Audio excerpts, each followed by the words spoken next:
The screaming wind rattled the windows of my small house like an angry spirit demanding entry. I stood at the kitchen sink, hands submerged in dishwater that had gone cold, staring out at the blizzard that had been howling for 3 hours now. The Montana winter storms were brutal, but this one felt different, more vicious, more personal somehow. My shift at County Memorial didn't start until midnight, still 5 hours away, but already I was dreading the drive. The roads would be treacherous, visibility near zero. Part of me hoped they'd call and tell me to stay home, though I knew they wouldn't. The hospital was understaffed as it was, and with weather like this, there'd be accidents, emergencies that couldn't wait until morning. I dried my hands on a worn dish towel, one of the few things I'd kept after the divorce. James had taken most everything else. Or rather, I'd let him take it. After discovering his affair with his dental hygienist, I'd wanted nothing that reminded me of our 8 years together. This house, isolated and imperfect, was mine alone. Some days that felt like freedom. Other days, like tonight, it just felt lonely. The wind shrieked again, and I heard something else beneath it, a sound that didn't belong. I pressed closer to the window, cupping my hands around my eyes to block the reflection of my kitchen light. Through the swirling snow, I could barely make out the dark shape of the road that ran past my property. Then I saw it, a darker shape against the white, something large and unmoving about 50 yards from my driveway. My breath fogged the glass as I strained to see. Was that a car? An animal? The wind cleared the snow for just a moment, and my heart lurched. A person. Someone was lying in the snow by the side of the road. I didn't stop to think. My nurse's training kicked in immediately. I grabbed my heavy coat from the hook by the door, shoved my feet into my boots without bothering to tie them properly, and snatched the first aid kit I kept in the hall closet. The wind nearly tore the door from my hands when I opened it, and snow immediately pelted my face with stinging force. The cold was shocking, even though I'd lived through 28 Montana winters. The temperature had to be well below zero with the wind chill. No one could survive long out here. I fought my way down my driveway, every step an effort against the wind that seemed determined to push me back toward the warmth of my house. As I got closer, I could see it was definitely a person, a man, lying face down in the snow. He wore dark clothes, no coat that I could see, and even in the dim light from my porch, I could see blood, too much blood, staining the white snow around him a shocking crimson. "Sir," I called out, dropping to my knees beside him, barely feeling the cold through my jeans. "Sir, can you hear me?" No response. I pressed my fingers to his neck, searching for a pulse, and nearly sobbed with relief when I found one, weak but present. He was alive, but wouldn't be for long if I left him out here. He was heavy, probably close to 200 pounds of solid muscle, and dead weight besides. I managed to roll him onto his back, and the porch light caught his face. Even covered in blood and snow, I could see he was handsome, probably in his mid-30s, with dark hair and strong features. But what caught my attention more was the wound on his side. His shirt was torn and soaked with blood, and I could see what looked like a bullet hole. A bullet hole. My mind raced. I should call the police, report a shooting. But something made me hesitate. The nearest police station was 30 miles away in town. In this storm, they wouldn't get here for hours, if at all. This man would die before they arrived. I made my decision in seconds. I hooked my arms under his shoulders and began dragging him toward my house. It was agonizingly slow work. Several times I nearly fell, my boots sliding on the ice beneath the snow. My muscles burned with the effort, my lungs screaming from the cold air. But I kept pulling, kept moving, focusing only on getting him to safety. By the time I got him up my porch steps and through my door, I was gasping for breath, sweat freezing on my skin despite the cold. I managed to pull him far enough inside to kick the door shut behind us, and the sudden absence of wind was almost disorienting. I collapsed for just a moment, catching my breath, then forced myself back into nurse mode. Assessment first. I pulled off my gloves with my teeth and pressed my fingers to his neck again. His pulse was thready but still there. His breathing was shallow, rapid. Signs of shock, blood loss. I grabbed scissors from my first aid kit and cut away his shirt, my hands surprisingly steady despite my racing heart. The bullet wound was in his left side, just below his ribs. Through and through, I noted with relief. I could see both entry and exit wounds. That was good. Meant the bullet hadn't lodged inside. But he'd lost a lot of blood. I packed both wounds with gauze, applying as much pressure as I dared. His skin was ice cold beneath my hands, his lips starting to turn blue. Hypothermia was setting in. I needed to get him warm, but first I had to stop the bleeding. "Stay with me," I muttered, more to myself than to him. "Come on, stay with me." I worked quickly, efficiently, falling into the rhythm I'd learned over 7 years as an ER nurse. Apply pressure, check vitals, assess for other injuries. His right wrist was swollen, possibly fractured. Bruising on his face, likely from a beating. But the bullet wound was the immediate concern. After what felt like hours, but was probably only 10 minutes, the bleeding had slowed to a trickle. I wrapped his torso with an entire roll of medical bandage, tight enough to keep pressure on the wound, but not so tight as to restrict his breathing. Then I focused on warming him up. I managed to half drag, half carry him to my couch, no small feat given his size and my exhaustion. I stripped off his wet clothes, trying not to think about the intimacy of undressing a stranger, focusing only on the medical necessity. His body was covered in scars, I noticed. Old wounds that told stories of a violent life. What had this man been through? I covered him with every blanket I owned, then cranked up the heat in my small house until it was almost uncomfortable. His lips were still blue, his skin still dangerously cold. I knew I should probably take him to the hospital, but the storm was getting worse, not better. The wind howled like a wounded animal, and snow piled against my windows in growing drifts. I was trapped here with a wounded stranger, a man who'd been shot, and I had no idea who he was or why someone had tried to kill him. As if summoned by my thoughts, his eyes suddenly opened. They were dark, almost black in the dim light of my living room, and they fixed on my face with an intensity that made me catch my breath.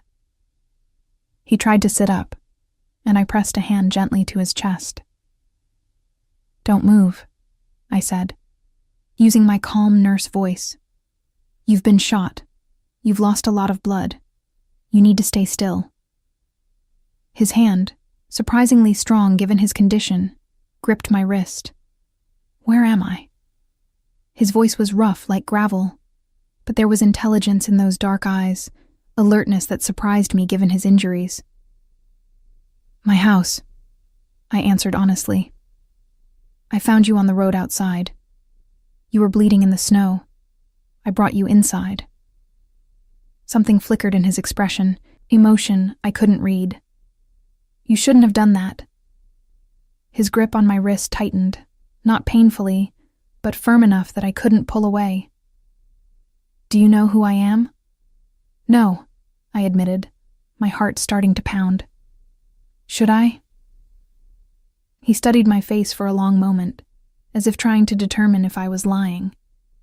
Then, apparently satisfied, he released my wrist, and his hand dropped back to his side. "Better if you don't." "I'm a nurse," I said, trying to keep my voice steady. "I see a wounded person. I help them. It's what I do. I don't need to know who you are." "A nurse." He closed his eyes briefly. "Lucky me." "You were shot," I continued, falling back on clinical detachment. "The bullet went through your side, missed any major organs as far as I can tell. But you've lost significant blood. You probably have hypothermia. Your wrist might be fractured. You need to be in a hospital." "No hospital." His eyes opened again, fixing me with that intense stare. No police. No one can know I'm here. A chill ran through me that had nothing to do with the cold. I have to report gunshot wounds. It's the law. The law, he repeated, and something like bitter amusement crossed his face. The law doesn't apply to people like me. People like him. What did that mean? My mind raced through possibilities. None of them good. Criminal? Fugitive? The scars on his body? The bullet wound? His insistence on secrecy all painted a picture I didn't want to see. I saved your life, I said quietly. I dragged you out of a blizzard and patched you up. The least you can do is tell me your name. He was silent for so long I thought he wouldn't answer. Then, Dominic. Dominic, I repeated. I'm Sarah. Sarah. The way he said my name sent an unexpected shiver down my spine. You should have left me in the snow, Sarah. Why? I asked, even though part of me was afraid of the answer. Because now you're in danger too. His eyes were starting to close again, exhaustion and blood loss pulling him back under. If they find out you helped me, if they know I'm here, they'll come for you. They'll kill you just for being in the same room with me. My mouth went dry. Who will? Who's trying to kill you? But he was already unconscious again, his breathing evening out into the shallow rhythm of sleep. Or maybe shock. I checked his pulse again, relieved to find it stronger than before. The warmth and my amateur medical attention had stabilized him, at least for now. I sat back on my heels, staring at this stranger, this Dominic, who'd brought danger to my doorstep along with his wounds. Every instinct screamed at me to call the police, to get him out of my house. But the nurse in me, the part that had taken an oath to do no harm, couldn't bring myself to throw a wounded man back into the storm. The wind rattled my windows again, and I pulled my coat tighter around myself. I'd made my choice when I dragged him inside. Now I'd have to live with the consequences, whatever they might be. I just hoped I'd survive them. I didn't sleep that night. I couldn't. I sat in the armchair across from the couch where Dominic lay unconscious, watching the rise and fall of his chest, checking his pulse every 20 minutes, changing his bandages twice when blood seeped through. The storm continued its assault on my small house, wind screaming like tortured souls, snow building against the windows until I could barely see out. Around 4 a.m, I finally allowed myself to close my eyes for just a moment. That's when my phone rang, the shrill sound making me jump so violently I nearly fell from the chair. I grabbed it from the side table, my heart hammering. The screen showed my supervisor's name, Linda Chen. Sarah? Linda's voice crackled with static. Are you okay? The roads are completely impassable. We're calling everyone in, telling them to stay home. Don't even try to come in for your shift. Relief washed through me. I'm fine, safe at home. Good, stay there. They're saying this storm won't break until tomorrow afternoon at the earliest. I'll call you when we need you back. After we hung up, I looked over at Dominic. His color was better now, no longer that frightening blue-white. But he was still unconscious, his body fighting to recover from the trauma and blood loss. I needed to keep him stable, keep him alive. And I needed to figure out what to do about him. I heated up some soup, more for something to do with my hands than because I was hungry. As I stood at the stove, stirring mindlessly, I replayed his warning in my mind. They'll come for you. They'll kill you. Who were they? What had this man done to warrant being shot and left for dead in a blizzard? A sound from the living room made me drop the spoon.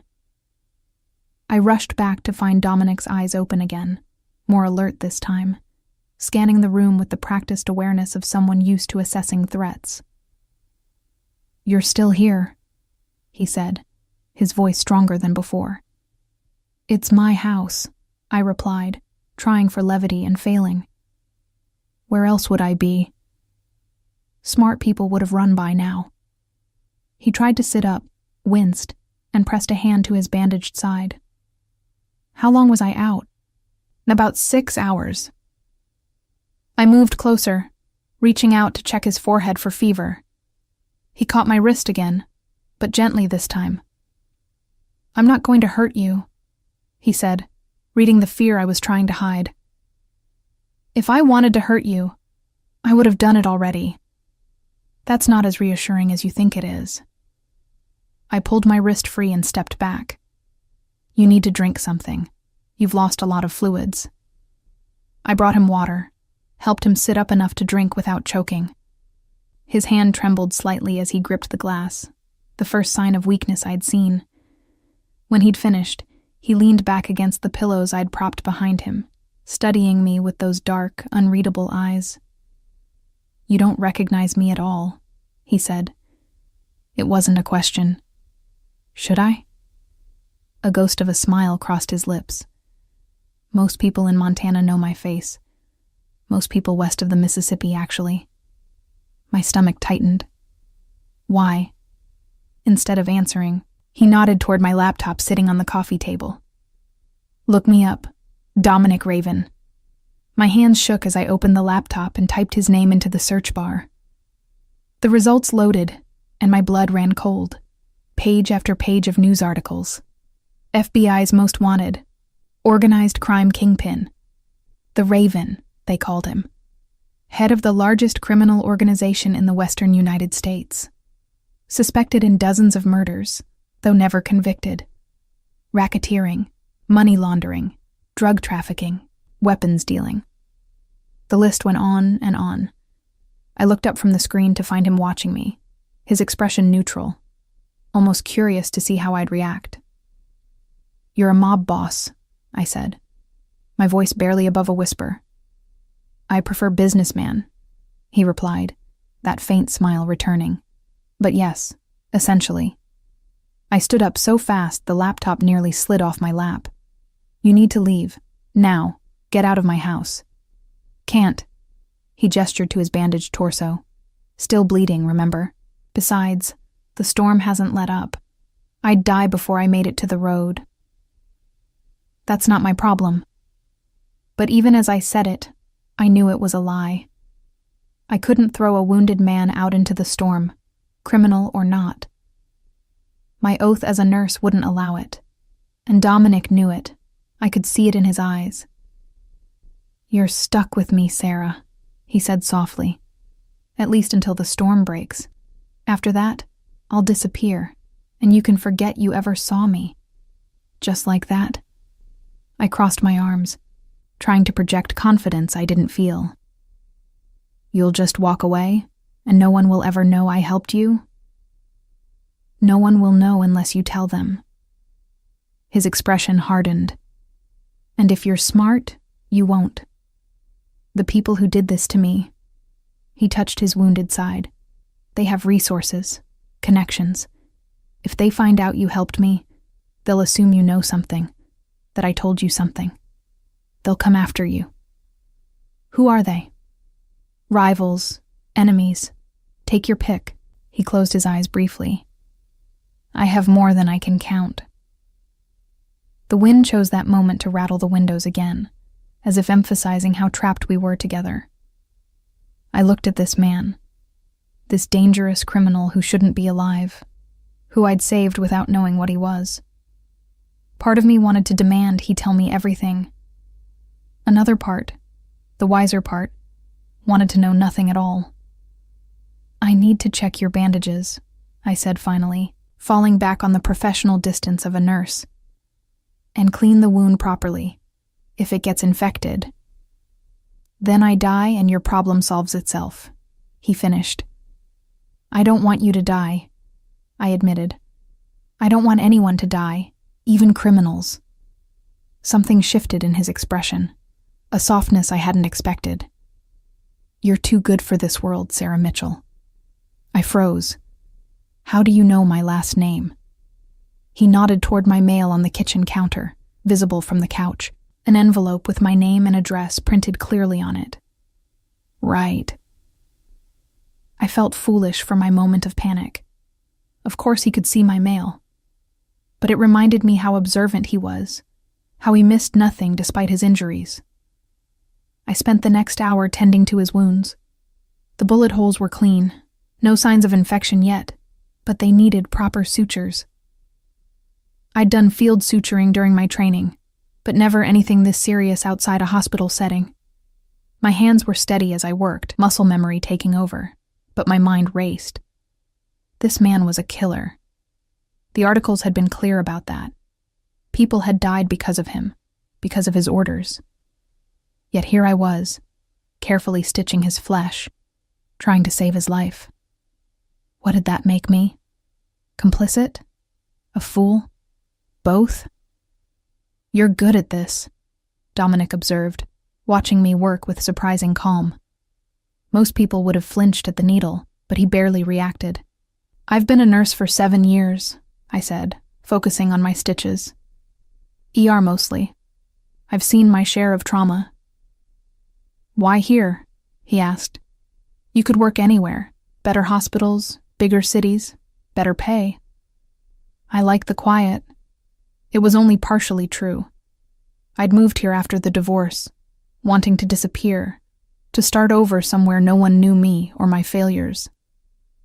And I'm good in emergencies. Small hospitals need that. "You're wasted here." I looked up sharply. "You don't know anything about me.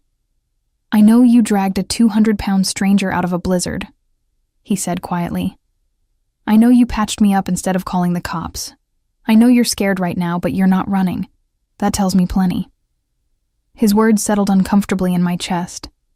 I finished the last stitch and bandaged him again, clean white gauze that would probably need changing again in a few hours. "Rest," I instructed. "Your body needs time to heal." "Worried about me, nurse?" There was something almost teasing in his tone. "Worried about what happens if you die in my living room," I corrected. "That's a lot harder to explain than a missing person." He laughed, a rough sound that made him wince and press a hand to his side. "Fair enough." As I gathered the medical supplies, I felt his gaze on me, studying, assessing. It should have made me uncomfortable. Instead, I felt something else. A strange awareness. An unwanted curiosity about this man who lived in a world so different from mine. "Get some sleep," he said. "You've been up all night. I'll still be here when you wake up." "How do I know you won't just leave?" "Because I can barely stand," he said bluntly. "And because, contrary to what you might think, I keep my word. I said I'd leave when the storm breaks. Until then, you're stuck with me." I wanted to argue, to protest, but exhaustion was catching up with me. My body ached from dragging him inside, from the stress and fear of the past several hours. And he was right. He wasn't going anywhere in his condition. "Fine," I said. "But if you so much as think about trying anything..." "You'll what?" He raised an eyebrow. "Call the police? We've established that's not an option for either of us." He had a point. I was harboring a fugitive, whether I'd intended to or not. If the police found out, I could lose my nursing license, maybe even face criminal charges. I'd saved his life, and in doing so, I'd tied my fate to his. I retreated to my bedroom, but left the door open so I could hear if he moved. I lay down on top of the covers, still fully dressed, my phone clutched in one hand. Just in case. Sleep took me under within minutes, a heavy, dreamless sleep born of exhaustion. When I woke, gray afternoon light was filtering through my bedroom window. The wind had finally died down, though snow still fell steadily outside. I sat up, disoriented for a moment, then remembered. Dominic, the wounded mob boss in my living room. I hurried out of my bedroom, half expecting to find him gone despite his promise. But he was still there on the couch, awake and watching the doorway as if he'd been waiting for me to emerge. "Storm's breaking," he observed. "Another few hours and the roads might be passable." "Good." I tried to sound relieved, but the word came out flat. "Then you can leave." "Eager to be rid of me?" eager to get my life back to normal. He laughed again, that rough sound. Normal. That's a nice fantasy. What's that supposed to mean? Before he could answer, his phone, which I'd found in his pocket and placed on the coffee table, began to buzz. He picked it up, glanced at the screen, and his entire demeanor changed. The relaxed, almost playful attitude vanished, replaced by cold calculation. "I have to take this," he said, his voice hard. "Leave the room. This is my house. Leave the room." There was no mistaking the authority in his voice, the command of someone used to being obeyed instantly. I retreated to the kitchen, but I could still hear his side of the conversation. He spoke in what sounded like Italian, his voice low and rapid. I couldn't understand the words, but I understood the tone, danger, urgency, anger. When he finally ended the call, silence filled the house, a silence somehow more frightening than the storm had been. I emerged from the kitchen to find him trying to stand, his face pale with effort. "What are you doing? You'll tear your stitches." "I need to leave. Now." "You can barely stand. You've lost too much blood." "They know I'm alive," he said, his jaw tight with pain or anger or both. "They know someone pulled me from that road. They're coming to find out who." My blood turned to ice. How? How could they possibly know? Because I'm not answering my phone. Because my GPS went dark in this location. He managed to get to his feet, swaying slightly. Because they know I wouldn't just disappear unless I was either dead or being protected by someone. "You need to tell me who they are," I demanded. "If someone's coming after me, I deserve to know why." He looked at me for a long moment, something like regret crossing his features. "Viktor Kozlov. Russian mob. I've been undermining his operations for months, taking his territory, his men. He decided to eliminate the problem. By shooting you and leaving you in a blizzard. By having his men ambush my car, shoot me and dump me on a back road where no one would find me until spring." He pressed a hand to his side, his stitches clearly causing him pain. "But you found me. And now Kozlov knows someone did. He'll send people to investigate, to find anyone who might have seen something." "I live alone," I said, trying to convince myself as much as him. "No one knows you're here. How would they even find this place?" "They'll canvass every house on this road, every property within miles of where I was found. And when they talk to you, they'll know you're lying. Trust me, they're good at spotting lies." Fear clawed at my throat. "What do I do?"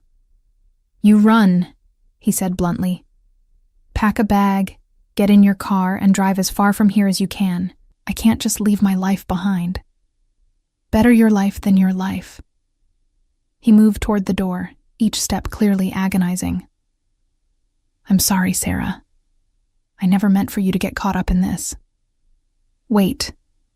I grabbed his arm, feeling the tension in his muscles even through his borrowed shirt. "If I run, won't that make me look guilty? Make them think I know something?" He paused, considering. "Probably." "So running won't help. Staying won't help. Either way, I'm a target." "Welcome to my world," he said grimly. We stood there, inches apart, the reality of the situation settling over us like a shroud. I'd saved his life, and in doing so, I'd marked myself for death. There was no going back, no undoing what I'd done. "Then I guess you're not leaving after all," I said quietly. "What?" "If they're coming here anyway, you might as well stay. You said it yourself, you can barely walk. Where exactly were you planning to go?" "I have people. Safe houses. They'll come get me." "How long until they can get here? In this weather?" He didn't answer, which was answer enough. "You stay until you're strong enough to actually stand a chance. I continued, surprised by my own boldness. And in the meantime, you tell me everything I need to know to keep myself alive when your Russian friends come knocking. Dominic studied me with those dark eyes, respect and something else flickering in their depths. You're either very brave or very stupid. Probably both. I helped him back to the couch, supporting more of his weight than I wanted to admit. But I'm a nurse. I'm trained to handle crisis situations. So sit down, stop trying to be a hero, and tell me what I'm up against. He sank back onto the couch with a grimace. You're going to regret helping me. I probably already do, I admitted. But it's too late now. So start talking. And as the storm finally began to break outside, Dominic Raven told me exactly what kind of danger I'd brought into my home. Dominic talked for hours, and with every word, the life I'd known crumbled a little more. He started with the basics. The structure of his organization, his legitimate businesses that served as fronts, the network of loyalty and fear that kept it all functioning. Then he moved on to Viktor Kozlov, the Russian who'd been trying to muscle into Dominic's territory for the past 2 years, escalating from business interference to outright warfare. 3 months ago, Kozlov made his move, Dominic said, shifting on the couch to find a more comfortable position. The pain medication I'd given him was making him drowsy, loosening his usual careful control. Tried to take over my shipping operations in Seattle. Lost $20 million in product when I burned his warehouses to the ground. You burned. I couldn't even finish the sentence. Empty warehouses, he clarified, catching my expression. I'm not a monster, Sarah. I had them evacuated first, no casualties. How generous, I said, unable to keep the sarcasm from my voice. In my world, it was. His eyes met mine, challenging me to understand. Kozlov would have killed everyone inside and called it a message. I gave him a different message. Back off or lose everything. Obviously, he didn't listen. No. Instead, he went after me personally. Had his men intercept my car 2 nights ago when I was driving back from a meeting in Great Falls. They knew my route, knew I'd be alone. Someone in my organization sold me out. The words hung heavy in the air. A traitor. Someone close enough to Dominic to know his movements, to set him up for an assassination. Do you know who? I asked. I have suspicions. His jaw tightened. And when this is over, I'll deal with them. I didn't ask what deal with them meant. I didn't want to know. So Kozlov's men shot you and left you in the storm, I continued, trying to focus on the immediate threat. But you survived. What happens now? Now Kozlov has a problem. If I'm alive, I'm a witness to his attempt on my life. More importantly, I know which of my people betrayed me. He can't let me reach my organization with that information. So he needs to finish the job. Yes, and eliminate anyone who might have helped me survive. He looked at me pointedly. Which means you. I stood up, suddenly needing to move, to pace. The walls of my small house felt like they were closing in. How long do we have? Before they come here? Hard to say. The storms bought us time, but Kozlov's people are thorough. They'll start canvassing as soon as the roads are clear enough. Could be tomorrow. Could be tonight, if they push hard enough. And when they get here, what do I tell them? The truth, mostly. Dominic's voice was calm, almost clinical, like he was walking me through a medical procedure. You're a nurse. You live alone. You've been stuck inside during the storm. You haven't seen anything unusual. And if they don't believe me, then you call this number. He handed me his phone, showing me a contact simply labeled Bishop. He's my second. He'll send people to extract you. Extract me, I repeated numbly, like I'm a spy in a foreign country. You might as well be. Kozlov's territory is foreign enough. He studied me for a moment. You're handling this better than I expected. I'm in shock, I admitted. It hasn't fully hit me yet that my life just became a crime thriller. When it does hit you, don't fall apart. Fear makes people make mistakes, and mistakes get you killed. His bluntness should have terrified me. Instead, it was almost reassuring. At least he was being honest, not trying to minimize the danger or offer false comfort. "Tell me about Kozlov," I said, settling back into the armchair. "What kind of man am I dealing with?" Dominic's expression darkened. "The worst kind. He's smart, patient, and absolutely ruthless. He came up through the Bratva in Moscow, made his bones during the gang wars of the 90s, survived when others didn't by being more brutal than his enemies could imagine." "You mean he's a killer?" "We're all killers in this business, Sarah. The difference is Kozlov enjoys it, takes pleasure in causing pain. I've seen what he does to people who cross him." He paused, something almost like emotion crossing his face. "It's not quick. It's not clean. And he makes sure there's an audience." My hands were shaking. I clasped them together in my lap, trying to hide it. "And his men? The ones who might come here?" "Ex-military, most of them. Spetsnaz, Russian special forces. They'll be armed, well-trained, and under orders to find out what happened to me. If they think you know something, they'll take you. Question you properly." "Torture, you mean?" "Yes. No hesitation, no softening of the truth. They'll torture you until you tell them everything you know, then kill you to eliminate the witness." I stood up again, my legs suddenly unsteady. This was insane. 24 hours ago, my biggest problem was loneliness and a job that barely paid the bills. Now I was caught in a mob war, marked for death by Russian assassins. "I need air," I said, heading for the door. "Don't." Dominic's voice stopped me. "Don't go outside. From this moment on, you need to act exactly as you normally would. Any deviation from routine will be noticed, remembered. And right now, would you normally go outside in this weather?" He was right, of course. I never went outside during storms unless I had to. I forced myself to step back from the door, to breathe slowly, to center myself the way I did before handling a critical patient in the ER. "How do you live like this?" I asked quietly. "Always looking over your shoulder, never knowing who to trust." "You get used to it." But something in his voice suggested he never really had.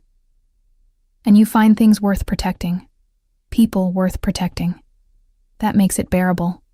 Do you have family?" "Had." The single word carried volumes of pain. "My brother was killed 5 years ago.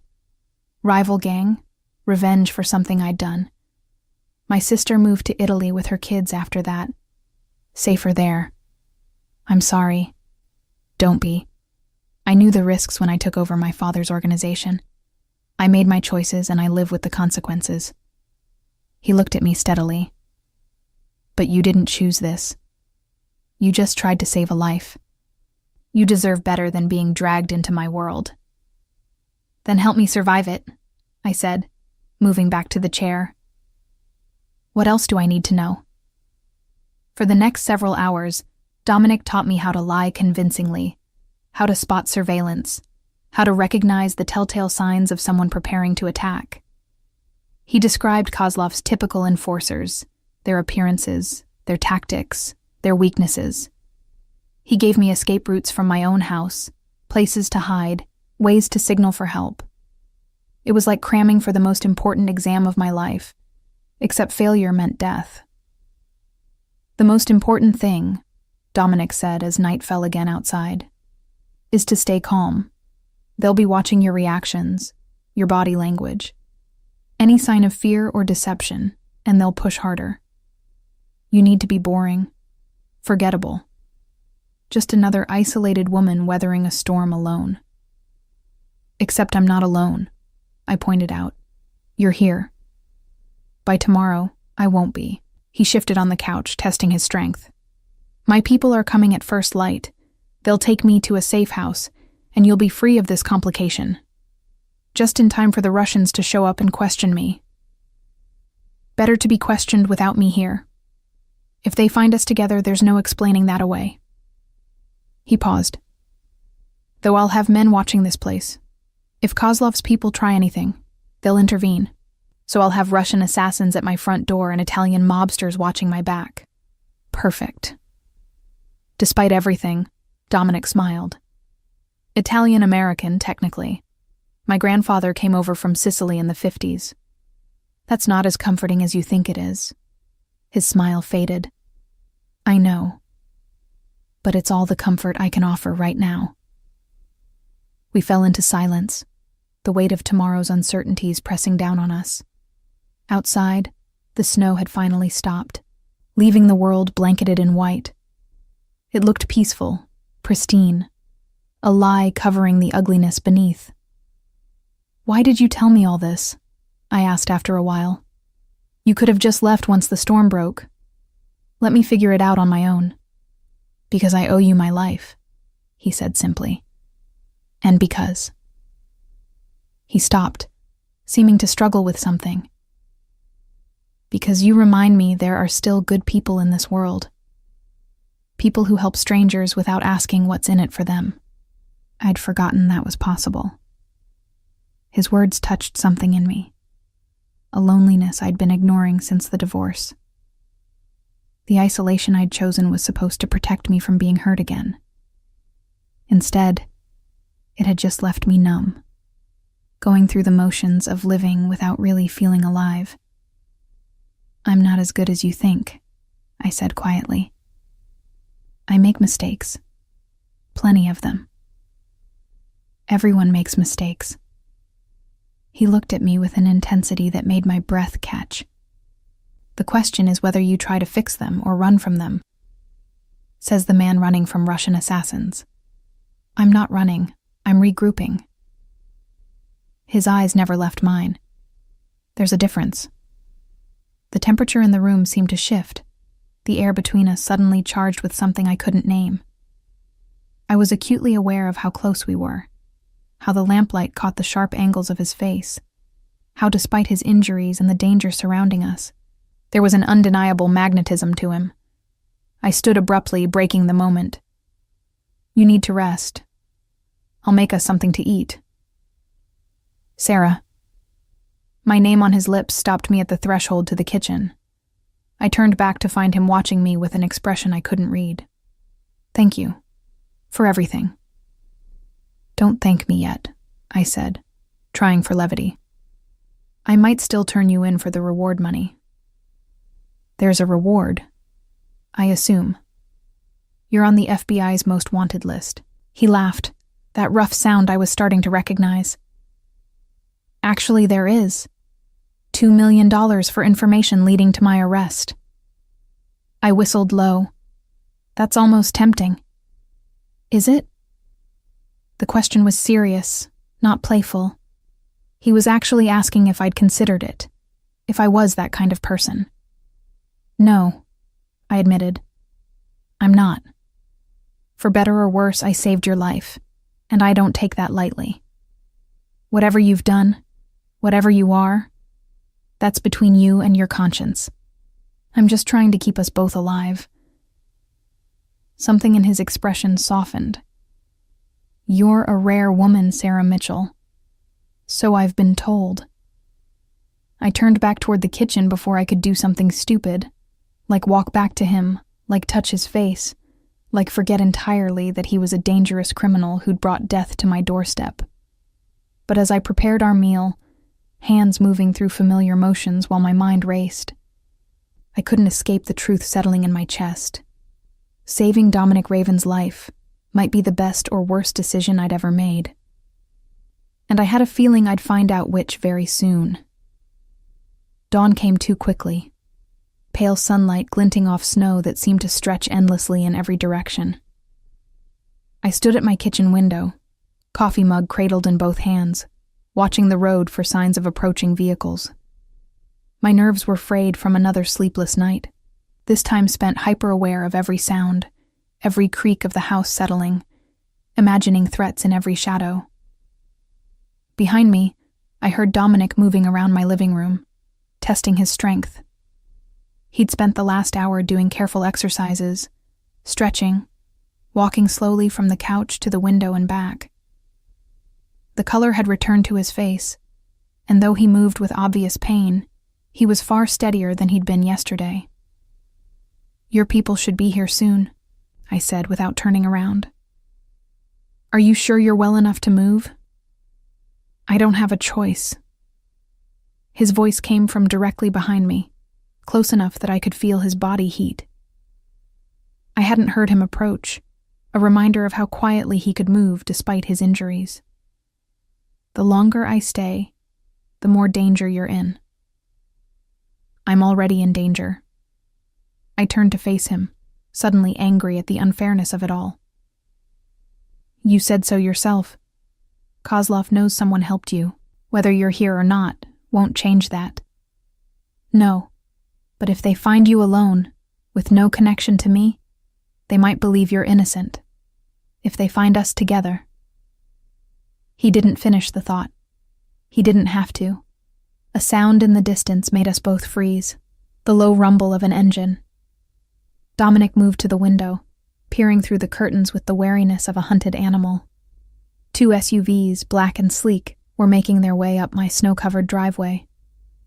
"That's them," he said, his posture relaxing marginally. "My people." Relief and regret warred in my chest. Relief that he'd soon be gone, that the immediate danger in my home would be removed. Regret that I'd never know what happened next, whether he survived, whether Kozlov eventually found him, whether I'd survive what was coming. The SUVs stopped in front of my house, and 4 men emerged, all wearing dark clothing, all moving with the same predatory grace as Dominic. The one who'd been driving the first vehicle approached my door, knocked 3 times, paused, then twice more. Some kind of signal. Dominic opened the door, and I got my first look at his world beyond the abstraction of news articles and his descriptions. These weren't businessmen. They were soldiers, hardened and dangerous, the kind of men most people cross the street to avoid. "Boss." The leader, a broad-shouldered man with graying hair and cold blue eyes, looked Dominic over with barely concealed concern. "Christ, they said you were dead." They were almost right. Dominic gestured them inside, and suddenly my small living room felt very crowded. "Bishop, meet Sarah Mitchell." She pulled me from the snow and patched me up. Bishop's eyes turned to me, assessing, calculating. I felt stripped bare under that gaze, like he could see every secret I'd ever kept. "Ma'am," he said with a slight nod, "we're in your debt." "She's not in the game, Bishop." Dominic's voice carried a warning. "She stays out of this. She's a civilian who made a mistake." "A mistake that saved your life," I corrected, stung by the dismissal. "A mistake that put you on Kozlov's radar," Dominic shot back. "Don't romanticize it." Before I could respond, one of the other men spoke up, a younger guy with a scar running down his left cheek. "We need to move, boss. Intel says Kozlov's people are already in the area, going door to door." My stomach dropped. "How close?" "They hit the Hendersons' place an hour ago, about 5 miles down the road." Bishop pulled out his phone, showing me a map with red dots marking locations. "They're being thorough. They'll be here by this afternoon, maybe sooner." "Then we need to get you out of here now," Dominic said to me. "What? No. This is my home." Which they already know about. He turned to Bishop. "Get her to the safe house in Kalispell. Keep her there until this blows over." "I'm not going anywhere," I protested. "If I disappear right before Kozlov's men show up, that'll look even more suspicious." "She's right," Bishop admitted reluctantly. Running now would confirm their suspicions. Dominic's jaw tightened, frustration clear in every line of his body. "Then what do you suggest? We leave her here to face Kozlov's interrogation team alone? We leave her here with protection, Bishop said. Hidden protection. 2 men watching the house from a distance. If things go sideways, they intervene. And if Kozlov's men spot them first, they won't. Bishop's voice carried absolute certainty. Marco and Tony are the best we have. They'll be invisible. Dominic looked at me, something like desperation in his eyes. You don't have to do this. You could disappear right now. Start over somewhere Kozlov would never find you. With what money? I asked practically. I have maybe $3,000 in savings. That wouldn't get me far, and I'd be looking over my shoulder for the rest of my life. I took a breath, steadying myself. Besides, I'm tired of running. I ran from my marriage when it fell apart. I ran to Montana to hide from my failures. I'm done running. This isn't about bravery, Sarah. It's about survival. Then teach me how to survive. I met his gaze steadily. You spent last night teaching me how to lie, how to spot danger. Now put it to the test. Let me prove I can handle this. Bishop watched our exchange with interest, a slight smile playing at his lips. She's got spine, boss, and she's right about the optics. If she stays, acts normal, there's a chance Kozlov's people will write her off as a dead end. And if they don't, then Marco and Tony do what they do best. Bishop's smile turned cold. Problem solved. Dominic stared at me for a long moment, and I could see the war raging behind his eyes. Part of him wanted to throw me over his shoulder and carry me to safety whether I agreed or not. Another part, the part that respected my autonomy, my right to choose, was forcing him to let me stay. Fine, he said finally. But you follow Bishop's protocols exactly. No improvisation, no heroics. If they take you, you know nothing. You're just a nurse who was home during the storm. I understand. Do you? He moved closer, his voice dropping. Because understanding and living it are 2 different things. When they're in your face, when they're threatening you, when every instinct is screaming at you to tell them what they want to hear, you have to stay calm. You have to remember that giving them what they want won't save you. It'll just confirm you're involved. I won't break, I said, with more confidence than I felt.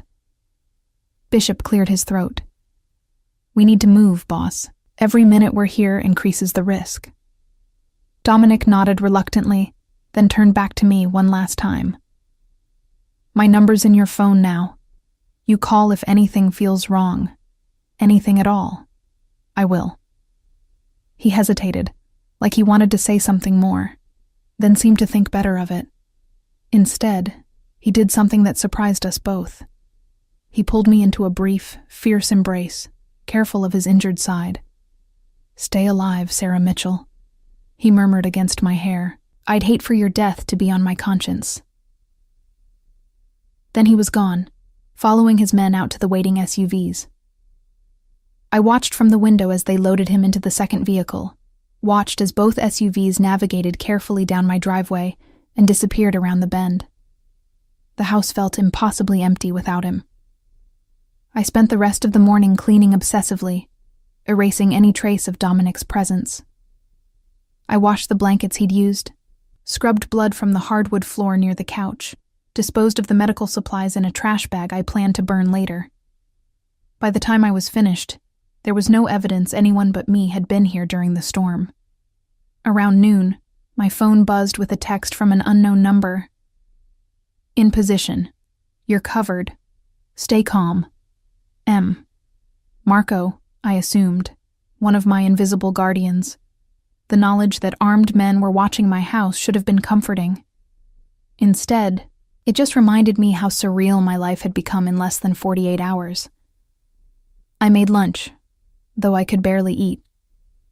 I tried to read, to watch television, to do anything that would make me seem like a woman simply passing time after a storm. But my nerves were stretched tight, every sound making me jump, my eyes constantly drawn to the window and the road beyond. At 2:47 p.m., I saw them. 2 vehicles, not SUVs like Dominic's people had driven, but a pickup truck and a sedan, both dark-colored and nondescript. They moved slowly up the road, stopping at each house. Through my window, I could see figures emerging, knocking on doors, having brief conversations with my neighbors. My heart hammered against my ribs. This was it, the moment I'd been dreading and preparing for since Dominic had first warned me. I forced myself to breathe slowly, to center myself the way I did before a crisis in the ER. I could do this. I'd face screaming patients, grieving families, life and death decisions made in seconds. I could face a few questions from dangerous men. The vehicles reached the Hendersons' house, 3 properties down from mine. I watched as 2 men got out, approached the door. The conversation seemed tense, lasted longer than the others had. Finally, the men returned to their vehicles and continued up the road, toward me. I moved away from the window, not wanting to be caught watching. I settled on the couch with a book, forcing my hands to stop shaking, forcing my expression into something neutral, maybe slightly annoyed at being interrupted. The knock came sharp and aggressive, not the polite tap of a neighbor or delivery person. 3 hard strikes that demanded attention. I counted to 10, letting them knock again before I answered. Too quick would seem suspicious, like I'd been waiting. Too slow might make them force their way in. I opened the door to find 2 men standing on my porch. Both were large, built like the soldiers Bishop's team had been. But there was something different about them. Something colder. Dominic's men had been dangerous, yes, but professional. These men looked at me like I was prey. Yes? I kept my voice slightly irritated, the tone of someone whose quiet afternoon had been disrupted. Good afternoon, ma'am. The speaker was the taller of the 2, with pale eyes and a Slavic accent that confirmed my worst suspicions. Russian. Kozlov's men. We're looking for someone who may have been in the area during the storm. Have you seen anyone unusual? Anyone who might have been lost or injured?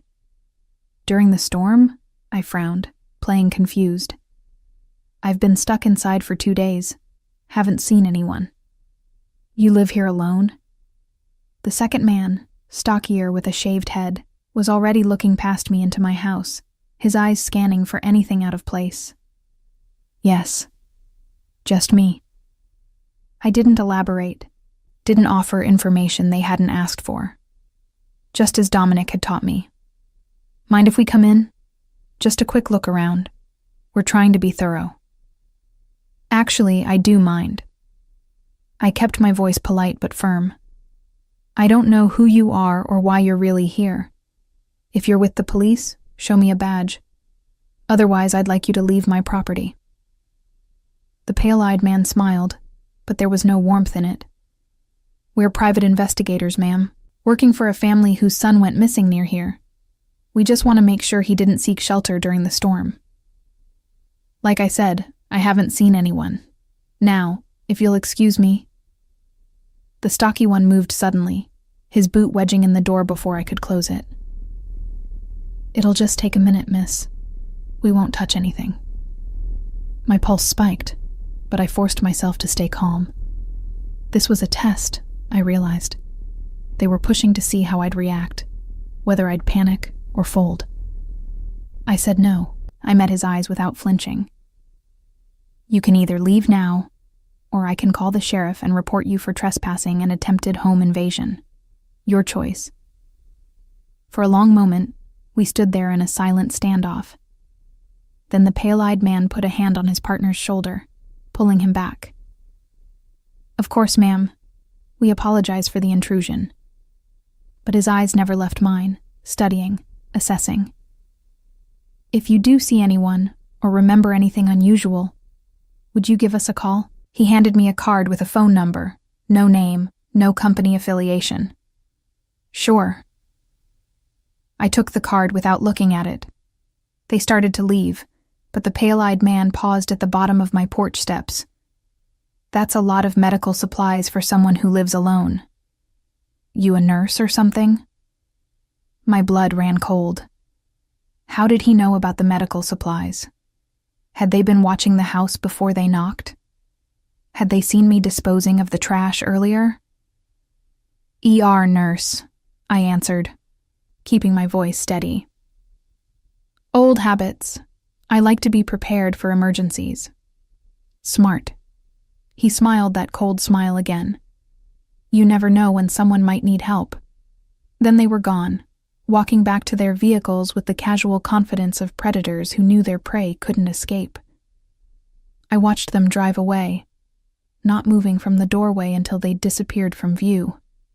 Only then did I let myself collapse against the doorframe, my legs suddenly weak. My hands were shaking so badly I could barely hold on to the card they'd given me. I'd done it. I'd faced them, lied to them, sent them away. But I knew this wasn't over. The way that man had looked at me, the way he'd mentioned the medical supplies, he suspected something. Maybe not the full truth, but enough to keep me on their list. My phone buzzed. A text from the same unknown number. "You did good. They're gone for now. Stay alert," I typed back with trembling fingers. They knew about the medical supplies. The response came quickly. "We know. Stay inside. Don't answer the door again tonight." I locked the door, checked every window, closed all the curtains. Then I sat on my couch in the growing darkness, alone but not alone, protected by men I'd never met, hunted by others who saw me as a loose end that needed tying up. And somewhere out there, Dominic was making his own plans, fighting his own battles, plans that still somehow involved me, whether I wanted them to or not. My phone rang, making me jump. I didn't recognize the number, but something made me answer. "Sarah." Dominic's voice, tight with concern. "Bishop told me what happened. Are you all right?" "I'm fine. They bought it, I think. At least enough that they left. They'll be back." He didn't sugarcoat it. "That was reconnaissance. Next time they'll come with more men, more questions. You need to leave now, tonight. My people can—" "No." I surprised myself with the firmness in my voice. "I told you, I'm done running. Besides, leaving now would just confirm their suspicions. Sarah, please. You taught me how to survive this, Dominic. Now let me prove I can." He was silent for a long moment. When he spoke again, his voice was rough with emotion he couldn't quite hide. "You're the most stubborn woman I've ever met." "I'm a nurse," I reminded him. "Stubbornness is a job requirement." A sound that might have been a laugh. "Bishop's men will stay on you. Round-the-clock protection. If anything changes, if they come back, you call me immediately." "I will. And Sarah?" A pause. "Thank you. For not breaking. For being strong enough to face them. I had a good teacher." After we hung up, I sat in the darkness of my living room, thinking about how much had changed in 2 days. I'd gone from lonely and numb to terrified and hyper-alive. I'd saved a criminal's life, and in doing so, had somehow found a purpose I'd been missing since the divorce. I was in danger. Yes, real, immediate danger. But I was also fighting back, refusing to be a victim, refusing to let fear dictate my choices. And somewhere in all of this, I'd formed a connection with a man who should have been nothing but a patient, nothing but a complication. A connection that scared me almost as much as the Russian assassins did. Because Dominic Raven was dangerous in ways that had nothing to do with his criminal empire. He was dangerous because he saw me, really saw me, in a way no one had in years. Because when he looked at me, I didn't feel invisible anymore. And that, I was beginning to realize, might be the most dangerous thing of all. 3 days passed in a strange limbo. I returned to work at the hospital, Bishop's men following at a discreet distance, their presence a constant reminder that my life was no longer entirely my own. The Russians didn't return to my house, but I felt them watching, waiting, gathering information. Dominic called every night, ostensibly to check on my safety, but our conversations gradually evolved into something else. Something neither of us seemed willing to name. We talked about my work, his childhood in Brooklyn, my failed marriage, his complicated relationship with his father's legacy. We talked about everything except the obvious, that with each passing day, the distance between us felt less like safety and more like loss. On the fourth night, he asked me to meet him. "It's not safe," I protested, even as part of me thrilled at the prospect of seeing him again. "Nowhere's safe right now," he countered. "But this is as close as I can offer. There's a cabin about 40 miles north of you. Completely isolated, secure. My men will bring you." "Why?" I asked. "Why risk it?" A long pause. "Because I need to see you. Because..." He stopped, seeming to struggle with the words. "Because you're in this mess because of me, and I can't just leave you to face it alone. You deserve answers. Real answers. Not the sanitized version I gave you that first day." 2 hours later, I was in the back of an SUV, Marco driving in careful silence while Tony, the scarred one, rode shotgun. The winter night was clear and cold, stars brilliant in the unpolluted Montana sky. We turned off the main road onto a barely visible track, wound through dense forest for 20 minutes, finally emerging at a cabin that looked like something from a postcard. Warm light glowed in the windows. Smoke curled from the chimney. It should have looked welcoming, but I knew better. This was a fortress disguised as a retreat, probably armed to the teeth and monitored by surveillance I couldn't see. Dominic met me at the door. He looked better than when I'd last seen him. Stronger, though he still moved carefully, protecting his healing wounds. He'd shaved, trimmed his hair, and wore casual clothes that made him look almost normal. Almost. "You came," he said, and I heard relief in his voice. "Did you think I wouldn't?" I wasn't sure. He stepped aside to let me enter. "Come in. It's warmer inside." The cabin's interior was unexpectedly comfortable, all wood and stone with expensive furnishings that spoke of money spent on quality rather than flash. A fire crackled in a massive stone fireplace. Wine and food were laid out on a rustic wooden table. "You went to a lot of trouble," I observed. "You saved my life. Seemed like the least I could do was feed you properly." He gestured to the table. "Hungry?" We ate in relative silence at first, the awkwardness of the situation settling over us. Here we were, a nurse and a mob boss, sharing wine and conversation like normal people, pretending the danger and violence didn't exist outside these walls. "Bishop tells me Kozlov's people have been asking about you in town," Dominic said finally, breaking the comfortable silence. "Carefully, not obviously, but they're definitely interested in the nurse who lives alone on Cedar Ridge Road." "I know. I've noticed them watching the hospital. Different faces, but always someone there." I took a sip of wine, grateful for its warmth. "How long until they make their move?" "Depends on what else they find. Right now, you're just a possibility, a potential loose end. But if they get confirmation that I survived, if they trace any connection between us..." He didn't finish the thought. "Then they'll come for me properly. Not just to question, but to eliminate." "Yes." His hands tightened on his wine glass. "Which is why I'm offering you a way out. Complete protection. A new identity. Relocation to anywhere in the world you want to go. I have resources, Sarah. I can make you disappear so thoroughly even Kozlov would never find you." "And in exchange?" "Nothing." He met my eyes. "No strings, no obligations. Just my way of trying to fix the disaster I brought into your life." I studied him across the table, this complicated man who'd somehow become central to my thoughts in such a short time. "You really mean that, don't you? You'd just let me go, set me up with a new life, never see me again." "If that's what you want," Yes. And if it's not what I want? Something flickered in his eyes, hope warring with caution. Then we need to talk about what comes next. Because there's something I haven't told you. Something about why I was really on that road the night you found me. My pulse quickened. I'm listening. He stood, moving to stare into the fire, his back to me.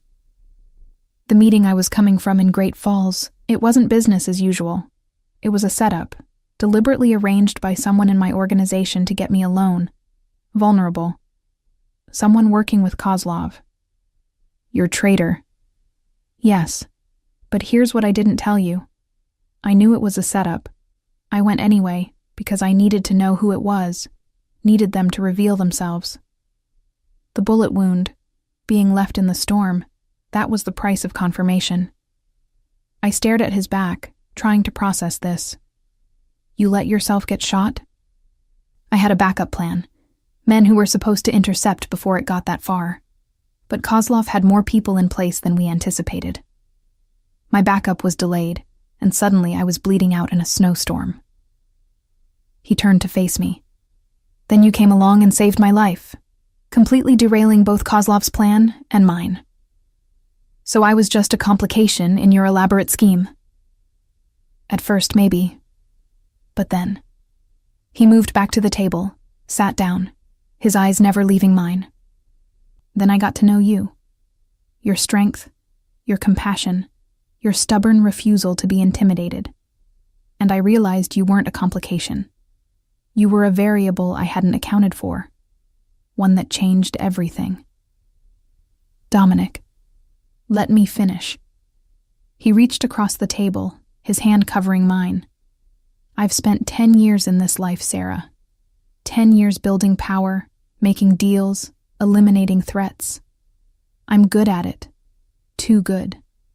And somewhere along the way, I forgot there was anything else. Any other way to live. And now?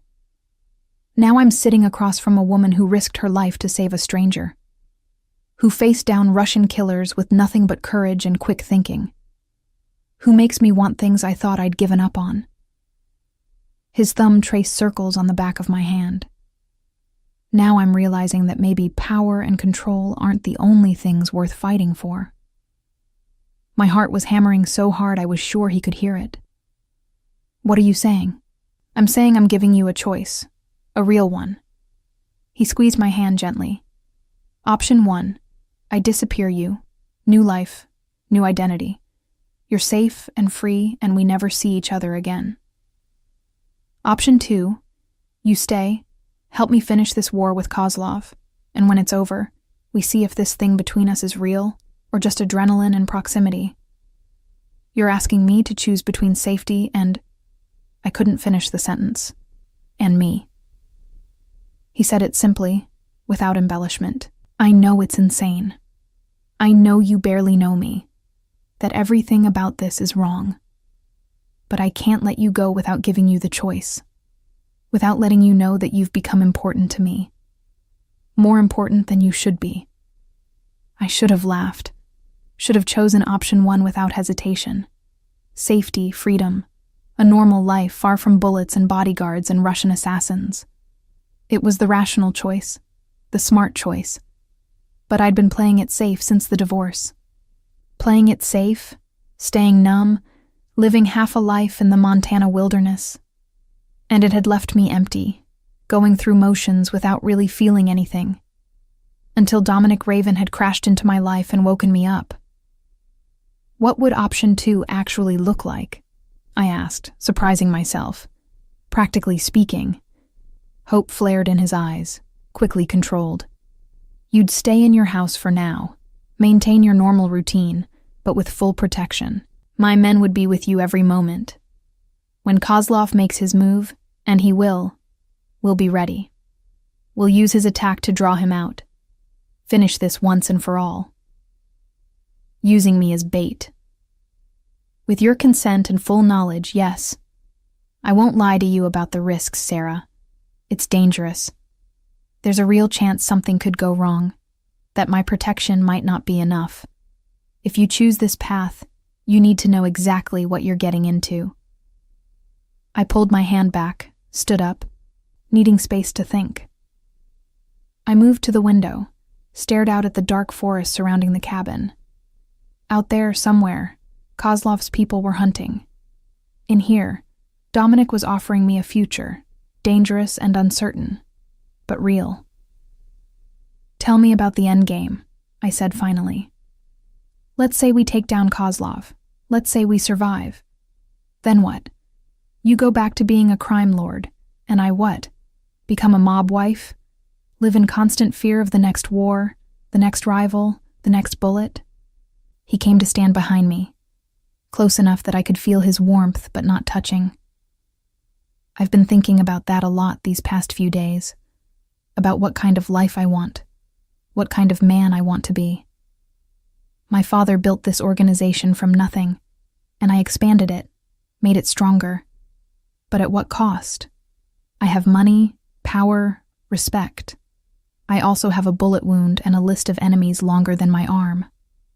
So maybe it's time for a change. I've been working on legitimizing the business for years, moving money into legal enterprises, phasing out the criminal operations.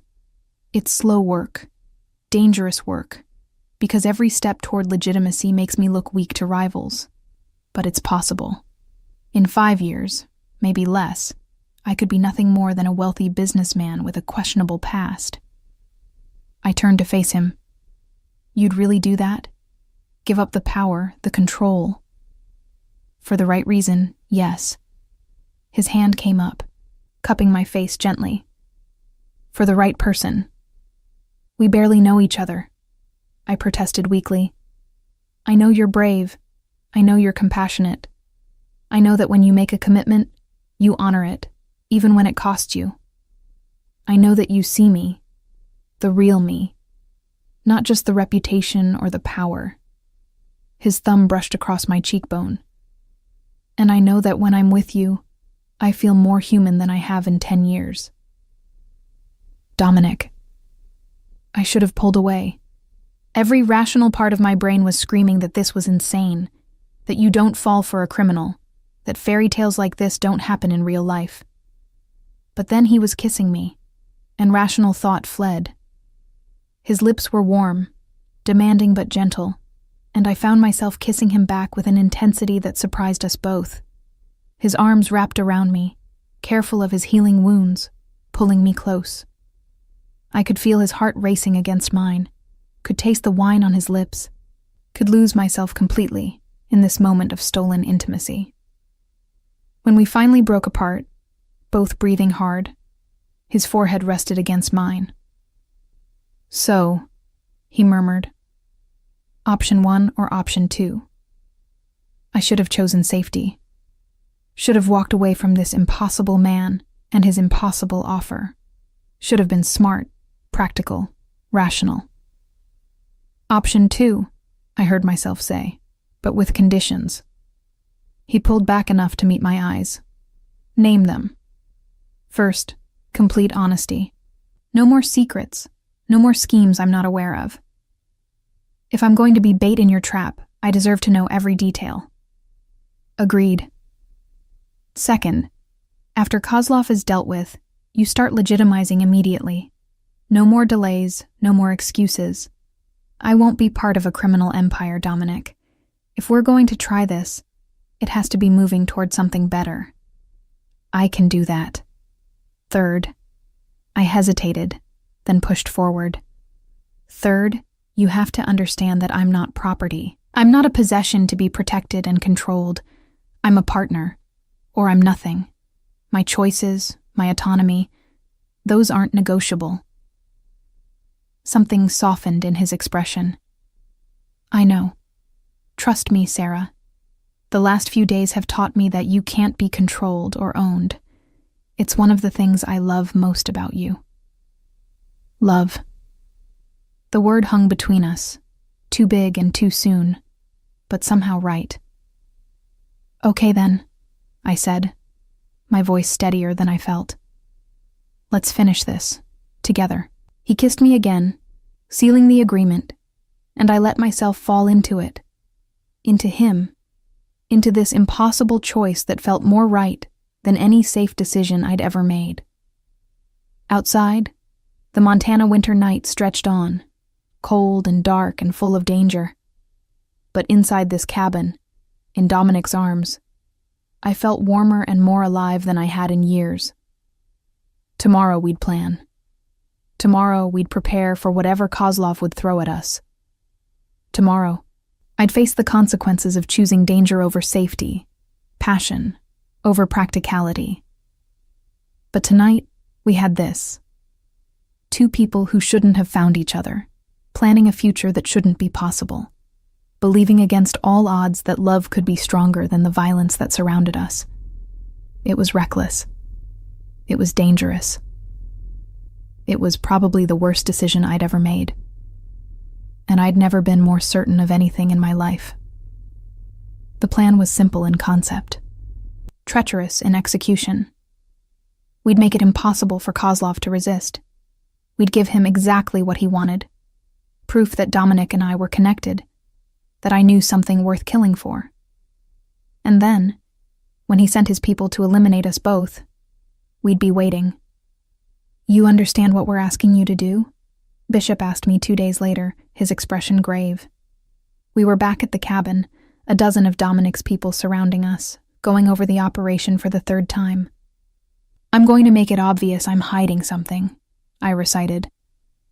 "Act nervous around town, make calls from public places where I can be overheard, behave like someone with a secret. Give Kozlov enough to convince him I'm worth grabbing." "And when they take you," Dominic added, his jaw tight with tension he couldn't quite hide, "you'll have this." He held up what looked like an ordinary medical alert bracelet. GPS tracker, panic button, and a listening device. "We'll know exactly where you are and what's happening every second." "Until they find it and remove it," I pointed out. "Which is why you'll also have this." He showed me a small capsule, no bigger than a pill. "Swallow it before they take you. It'll transmit your location for 72 hours. Completely undetectable." I took the capsule, turning it over in my fingers. My life had become something out of a spy thriller. 3 weeks ago, my biggest concern had been whether to get a cat for company. Now I was preparing to be kidnapped by Russian mobsters, wearing tracking devices, and planning an ambush that could end with multiple people dead. "What if something goes wrong?" I asked, voicing the fear we were all thinking. "What if they move me before you can get there? What if they don't take me where you expect?" "Then we adapt." Dominic's hand covered mine, warm and solid. "But Sarah, if at any point you want out, if this becomes too much, just say the word. We'll find another way." There is no other way. I'd spent the past 2 days thinking about little else. Kozlov won't stop until he's eliminated every possible witness to his attempt on your life. That means me. Running would just delay the inevitable. At least this way, we're choosing the battlefield. "She's right," Marco said from his position by the window. He'd barely spoken during the planning sessions, but when he did, everyone listened. "Kozlov's getting impatient. His people are making more obvious moves, taking bigger risks. He wants this finished." "Which means he's vulnerable," Bishop added. "Impatient men make mistakes. We just need to give him the right opening." The meeting broke up an hour later, everyone moving to their assigned positions. The trap was set. Now we just needed Kozlov to take the bait. Dominic pulled me aside as the others filed out. "Walk with me." We stepped out onto the cabin's porch, the cold air a shock after the warmth inside. Snow had started falling again, fat flakes drifting down in the afternoon light. It should have been peaceful, beautiful even. Instead, it felt like watching sand fall through an hourglass, counting down to something inevitable. "I need you to know something," Dominic said, staring out at the forest. "If this goes wrong, if I have to choose between catching Kozlov and keeping you safe, I'm choosing you. Every time. That's not the plan. I don't care. He turned to face me, his expression fierce. The plan is good. Solid, even. But plans go wrong, Sarah. Bullets fly in unexpected directions. Split-second decisions have to be made, and I need you to understand that my priority isn't revenge or finishing this war. It's you. Keeping you alive. Nothing else matters. His intensity should have scared me. Instead, it made me reach up and pull him down for a kiss, pouring everything I couldn't say into that connection. When we broke apart, his arms stayed around me, holding me close. We're going to survive this, I said against his chest. Both of us. And then, you're going to take me on a proper date. Somewhere normal, where no one's trying to kill us. A proper date, he repeated, something like amusement in his voice. I'm not sure I remember how those work. We'll figure it out together. I pulled back to look at him. That's what people do, right? When they're trying to build something real? So I've heard. His thumb traced my jawline. Though I have to admit, most relationships don't start with attempted murder and Russian mob wars. We're overachievers. He laughed, the sound warm and genuine, so different from the cold, controlled man he showed the world. This was the real Dominic, I realized. The one beneath the armor. The one who'd learned to hide his humanity to survive in a world that saw compassion as weakness. I love you, he said suddenly, the words unguarded and raw. I know it's too soon. I know we barely know each other. But I'm tired of pretending I don't feel it. You walked into my life in a blizzard, and somehow made me remember what it feels like to be human. Tears stung my eyes. I love you too, I whispered. God help me, I do. We stood there on that porch, holding each other as snow fell around us. Two people who shouldn't have found each other, loving each other against all reason and logic.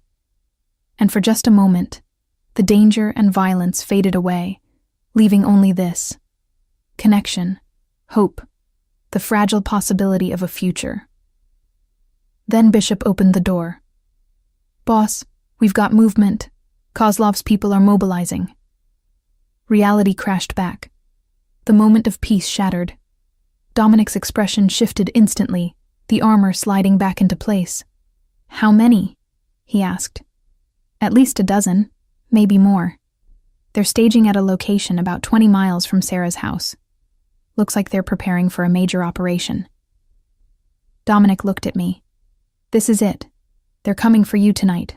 Last chance to back out. I thought of my quiet life before him. The numbness, the isolation, the feeling of watching my existence from the outside rather than living it.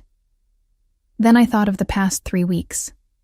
The terror, yes, but also the intensity, the feeling of being fully present, fully alive, fully connected to another human being. Let them come, I said. I returned to my house that afternoon, following my normal routine. Stopped at the grocery store, chatted with the cashier about the weather, picked up a prescription at the pharmacy. Mundane, ordinary activities that felt surreal, given what I knew was coming. But I also made sure to be noticed. Made calls from my cell phone in public places, speaking in low, worried tones about needing to leave town soon. Asked my neighbor casually if she'd noticed anyone watching the neighborhood. Small things, deliberate things, designed to paint me as someone with secrets, someone worth investigating. By the time I reached my house at dusk, I knew they'd taken the bait. I could feel eyes on me, could sense the net tightening.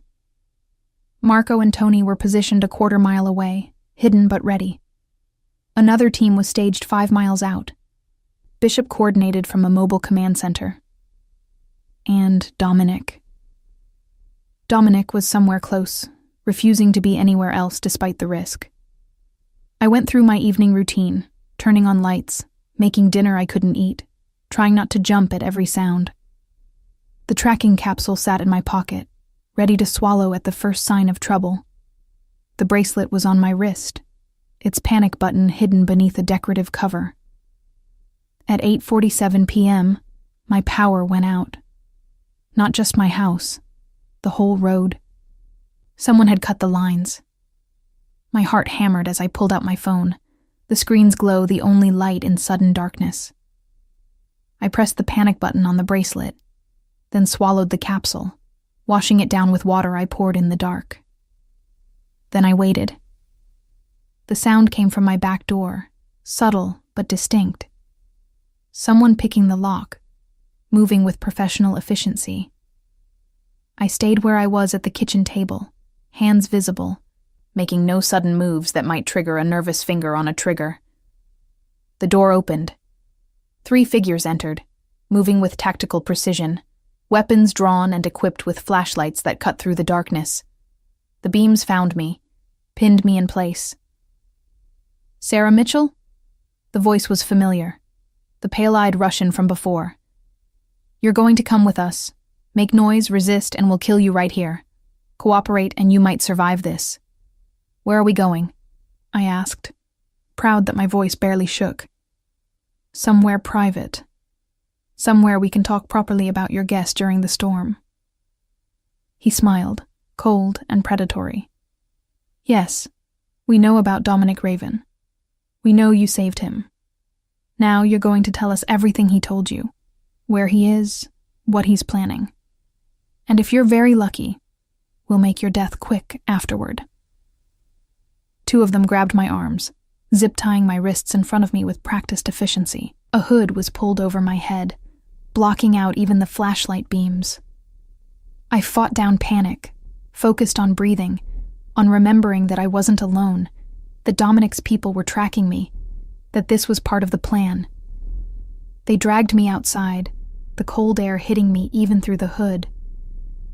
I heard a vehicle door open, felt myself being shoved inside. The door slammed. The engine started. We were moving. I tried to track the turns, the time, anything that might help. But after the first few minutes, I was lost. They'd driven for maybe 20 minutes when the vehicle finally stopped. I was pulled out, marched across what felt like gravel, then inside a building that echoed with our footsteps. The hood was yanked off. I blinked in the sudden light, trying to orient myself. We were in what looked like an old warehouse, mostly empty except for a few scattered crates and a single chair positioned in the middle of the space. Bright work lights had been set up, creating harsh shadows.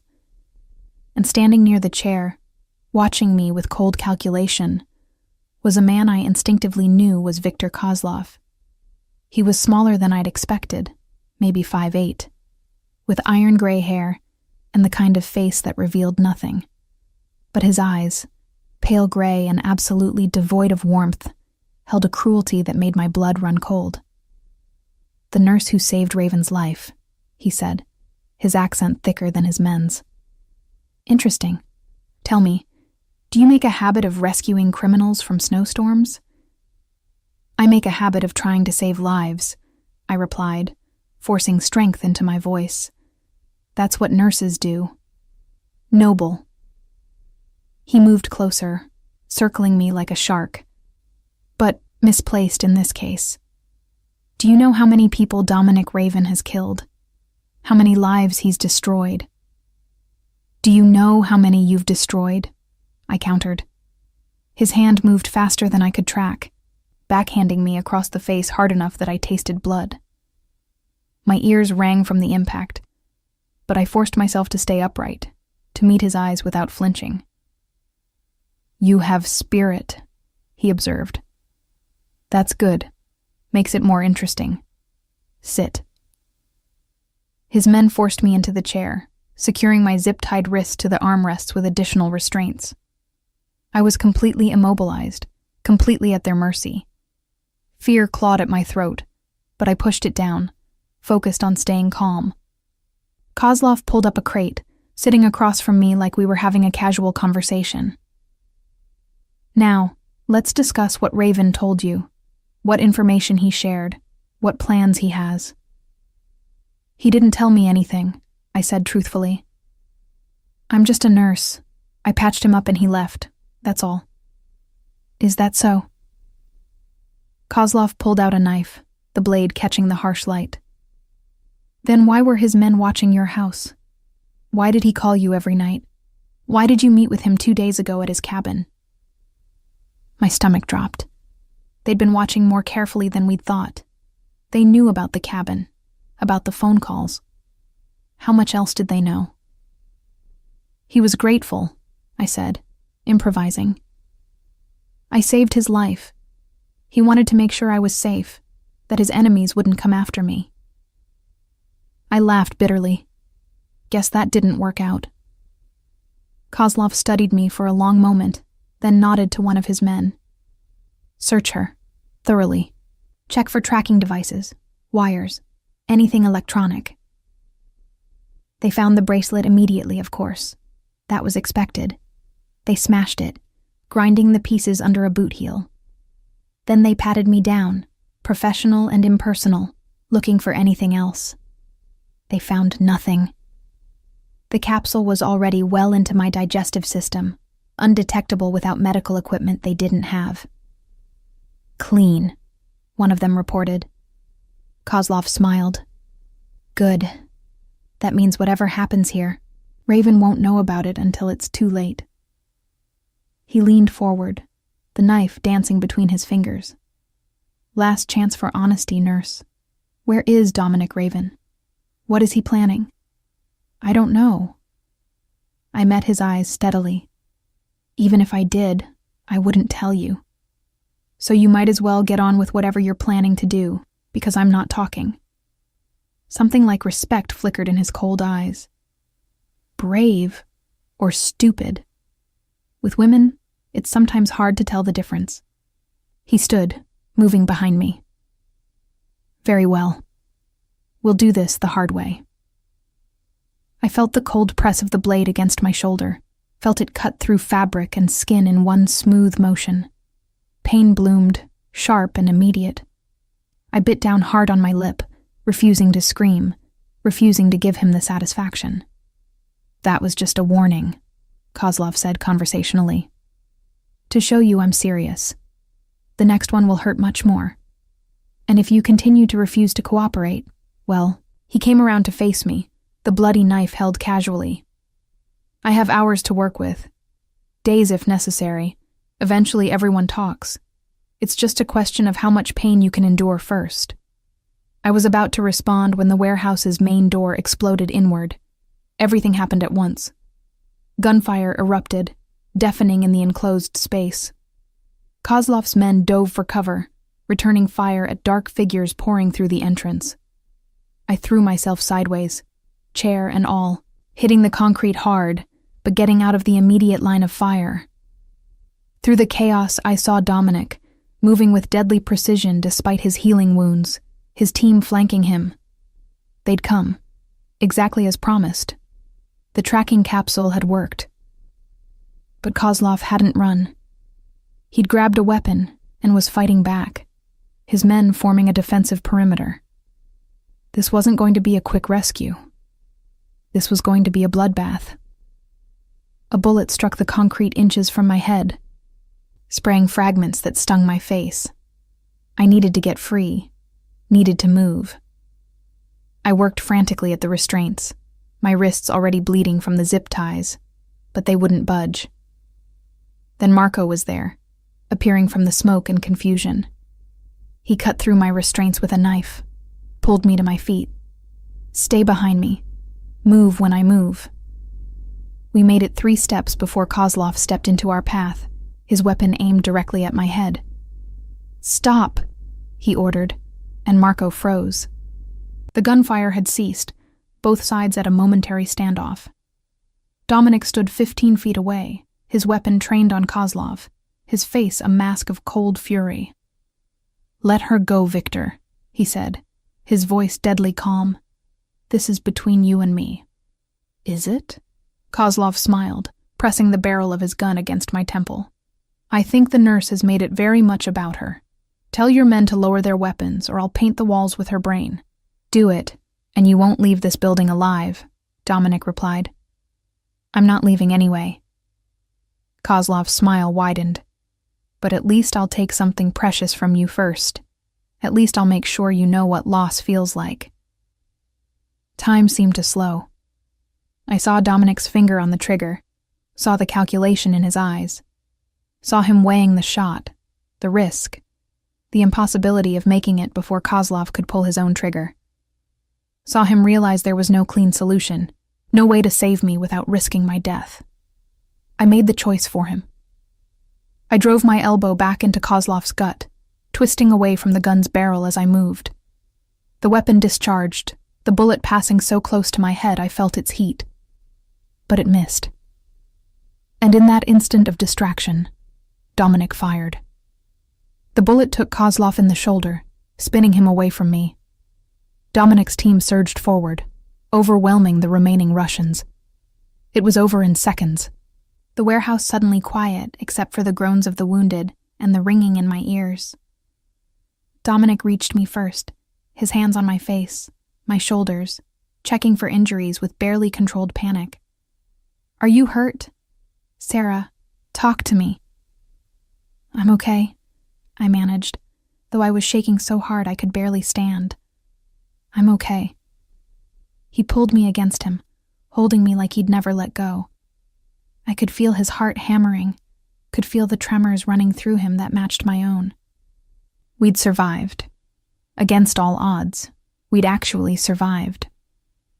Kozlov was on the ground, Bishop standing over him with a weapon trained on his head. The Russian was still conscious, blood spreading from his shoulder wound, his expression one of bitter rage. "It's over, Victor," Dominic said, not releasing me. "Your people are dead or captured. Your organization in Montana is finished. You're finished." "You think killing me solves anything?" Kozlov spat. "I have people everywhere. They'll come for you, for her, for everyone you care about." "No," Dominic said calmly. "They won't, because I'm giving them a choice.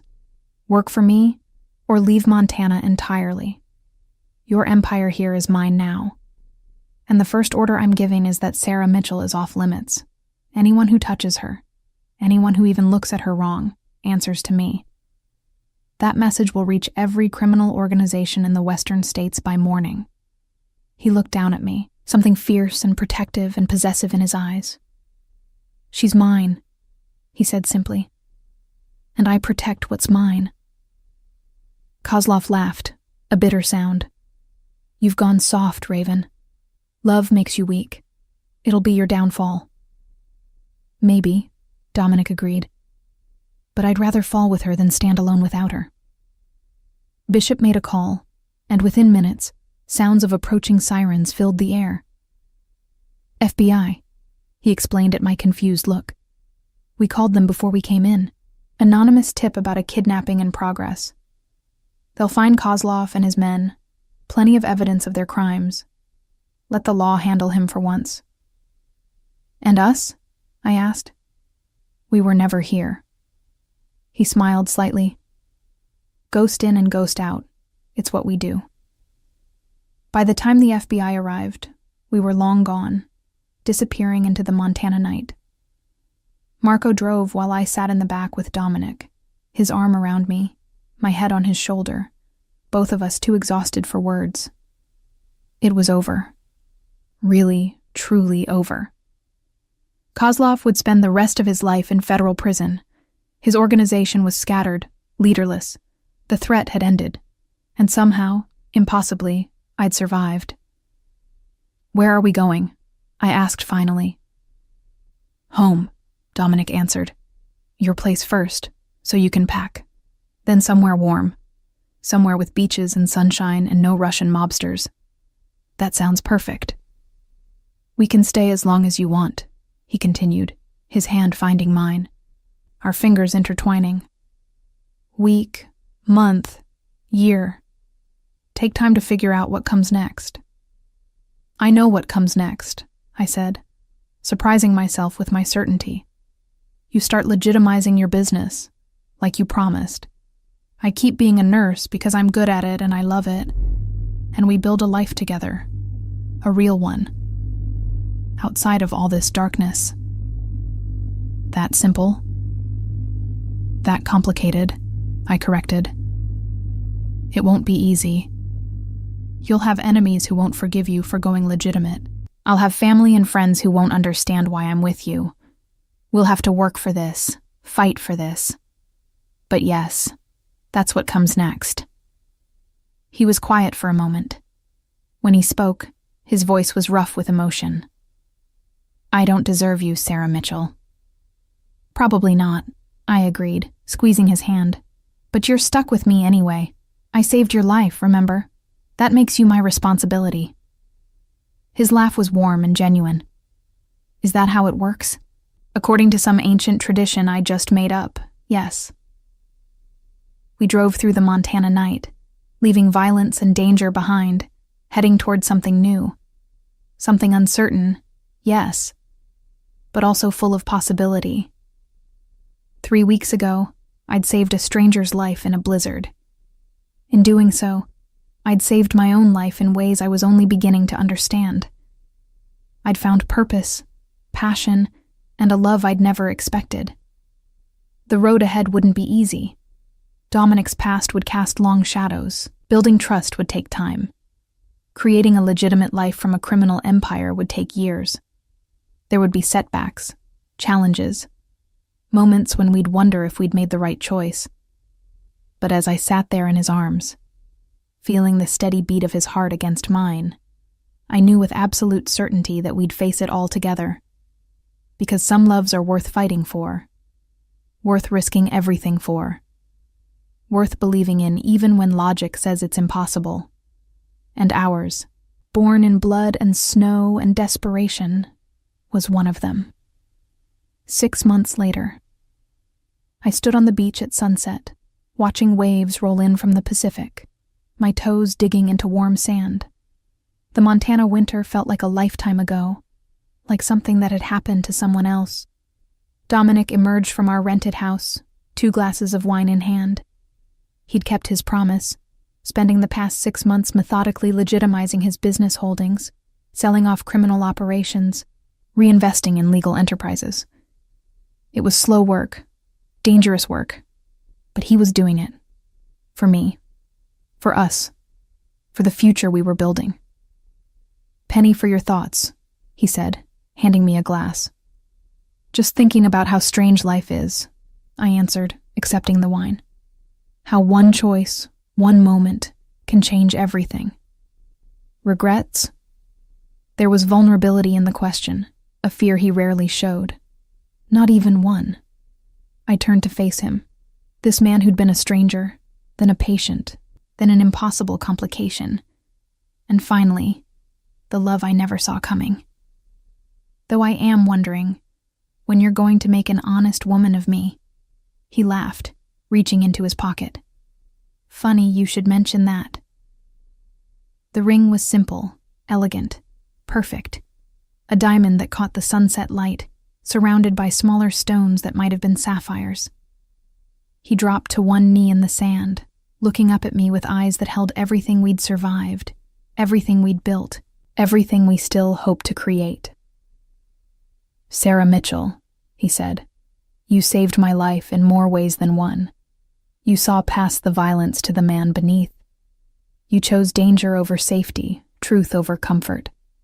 You made me believe I could be more than my father's legacy, more than the sum of my crimes. Will you marry me? Will you keep saving me every day for the rest of our lives? Through tears, I nodded. Yes, on one condition. Name it. No more mob drama, no more Russian assassins. Just us, building something normal, something good.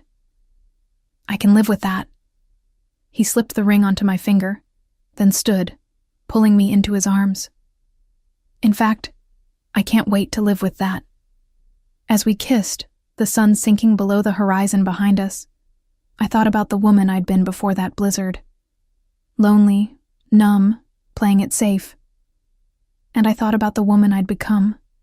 Brave, alive, willing to risk everything for love. Sometimes the best things in life come from the worst circumstances, Sometimes you find your future in the last place you'd think to look.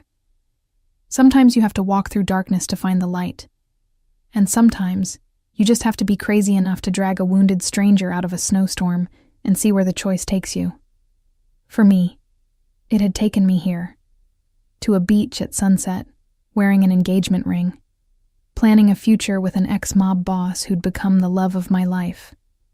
Not the story I'd planned, but exactly the story I needed, and I wouldn't change a single moment